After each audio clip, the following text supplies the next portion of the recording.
Carinha, vamos falar de criptos? Vamos entrar no nosso assunto principal? Vamos lá, vamos lá. Sobre esse tema, inclusive, eu queria fazer um combinado com você aqui. Eu vou fazer algumas perguntas, jogar algumas perguntas ao ar, como se eu não soubesse das respostas, simplesmente porque eu não sei. Eu ia fazer essa piada, tipo assim, jogar como se você não soubesse, por que você fez para você mesmo? E eu acho que vale a pena também lembrar, né, que os nossos ouvintes aí, que eu também não sou nenhum expert, mas gastei relativo tempo, já criei coisas em cima de blockchains, vou falar sobre isso depois. Me interesso, estudo todos os dias, sou meio que forçado pelo trabalho, porque, né, sempre lidando com investidores, todo investidor quer saber qual é a sua estratégia de cripto, qual é a sua estratégia de blockchain, então você sempre tem que ter alguma coisa no bolso para falar, né? Qualquer coisa, na verdade, que você falar, é tão confuso que ninguém vai entender, mas manda ver. Entrevista. Eu acho que isso é legal, porque eu já pesquisei bastante, principalmente sobre blockchain, especificamente, a tecnologia em si, e trabalhando um pouco para entender os conceitos e aplicabilidade fora do Bitcoin, na época, era uma coisa que eu queria muito entender. Mas vamos lá. Hoje em dia existe uma confusão em cima de Bitcoin e blockchain, que são conceitos que são, às vezes, confundidos aí. Vamos separar as coisas. Então, o blockchain é a tecnologia, correto? Uhum. É a tecnologia por trás de um monte de coisa, inclusive Bitcoin, inclusive NFT e outras coisas que nós vamos falar aqui. E o que é o blockchain na prática? Isso, eu vou tentar entrar um pouco mais tecnicamente, porque tecnicamente até que é simples, na verdade. O nosso uso e essas confusões que a gente faz de Bitcoin, NFTs e tudo mais, que as pessoas às vezes meio que se perdem. Mas o blockchain, na prática, o que o nome diz. Obrigado. Acabou. É um chain, é uma cadeia de blocos. Né? Então, assim, imagina, né, para os desenvolvedores que estiverem ouvindo aí, né, a gente tinha linked lists, né, no passado, quando fazia código em C, né, isso é para fazer uma lista de algumas coisas, você começava a lista, né, a primeiro item apontava para o próximo, que aponta para o próximo, você tem um linked list. Né? Blockchain é muito parecido. Só você tem, né, a ordem dos blocos.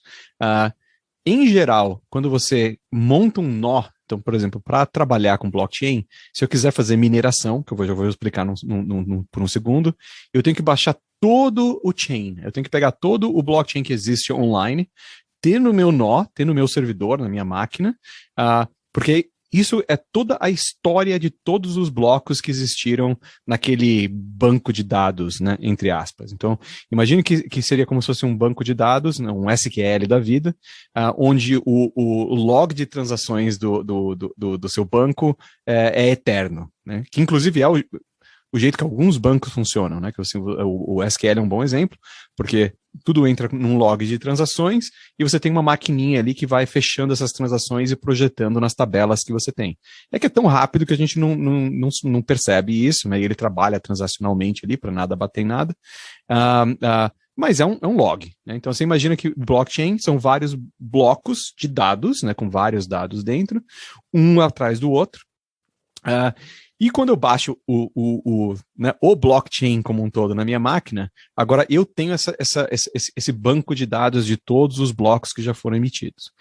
Por que você baixaria o blockchain na sua máquina? Porque até é gigantesco, né? É enorme. Então você baixaria o blockchain na sua máquina se você quiser fazer o que o pessoal fala de mineração. Mineração, exato.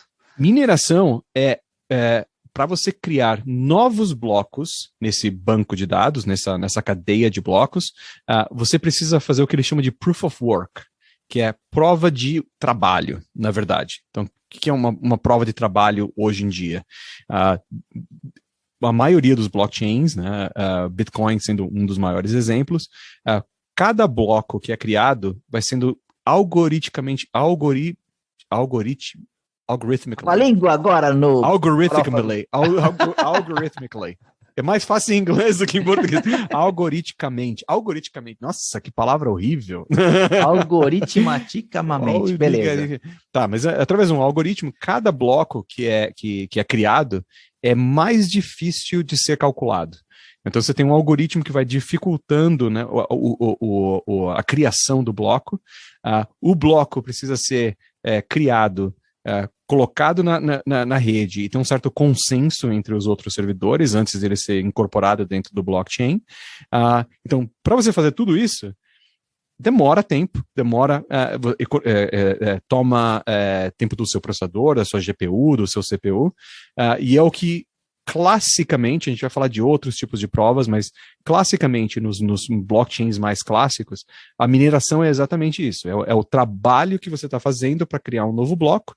Como você criou um novo bloco nesse banco de dados remoto, na prática, você ganha um certo benefício, né, em relação a isso. E é aí onde começou a jogar para uma questão mais financeira, porque você teria que ter um certo pagamento pelo esforço que você colocou para acrescentar algo nesse blockchain. Tá, peraí, cara, vamos lá. Mas assim, tipo, falei demais. Falou demais. Faz sentido? Pronto, não. Próximo tópico. Vamos materializar. Você falou então que o blockchain é uma composição de vários blocos de dados que estão interconectados e são blocos de dados. Vamos pensar em caixinhas. Nessas caixinhas nós temos pedaços de folhas que têm informações, né? Só que essas folhas sozinhas não têm um significado por si só. Elas só fariam sentido se você pegasse todas as caixinhas e juntasse todas as folhas, que aí você vai ter uma informação completa. Faz sentido isso? Todas as caixinhas, todas as folhas, exato. Se você fosse pensar esquece de blockchain, certo? Você tem o seu computador com o seu HD, com os seus arquivos. Isso. É você tirar backup dos seus arquivos e jogar para um computador novo. Se você deixar algum arquivo para trás, vai faltar aquele arquivo. Isso, e aí a hora que você quiser comparar a veracidade da informação, você vai olhar as duas coisas e vai falar, olha, tá diferente, não é real, não é a mesma coisa. E exatamente porque existe um algoritmo de consenso, né? Então, de novo, usando o paralelo dos arquivos, né? Imagine que você tem duas máquinas com uma cópia dos seus arquivos, e está faltando um arquivo na segunda máquina, certo? O algoritmo do blockchain, na verdade, fala, opa, está faltando um bloco aqui, então está aqui o bloco, e você baixa o bloco. Né? Agora, eu baixei os novos blocos que estão aparecendo. Exatamente para sincronizar que o meu nó está atualizado. Até porque eu posso desligar meu servidor, né, novos blocos foram criados, quando eu ligo o servidor de novo, ele baixa todos os blocos novos que foram criados e agora eu estou atualizado. E quando eu estou atualizado, eu estou no que ele chama de head, né, estou no último bloco lá em cima, eu posso começar a minerar o próximo bloco. Então, isso é importante por quê? Porque, por exemplo, numa questão de informação crucial, como o quanto você tem no banco, por exemplo, o dono dessa informação é a entidade controladora do seu banco. É o seu banco, que tem que estar com o seu dinheiro. E essa informação está lá e é dele. Se ele quiser te mostrar, ele mostra. Se ele não quiser mostrar para alguém, ele não mostra.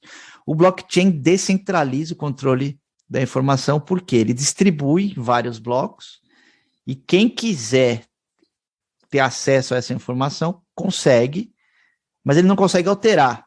Então, ele tem certeza que aquela informação é real, por causa da garantia, mas ele não consegue alterar por causa do processo. Exatamente, porque o bloco, uma vez criado, é criado e pronto. E pronto. Ele já existe e ele é todo criptograficamente validado, né, tem hashes em cima de todo o conteúdo. Então, assim, você sabe que esse bloco é um bloco que encaixa exatamente aqui e tem exatamente esses dados. Então, agora, todo mundo que quiser ter acesso ao blockchain, né, vai ter que baixar todos os bloquinhos de novo e esse bloquinho vai estar no meio desses bloquinhos. Legal.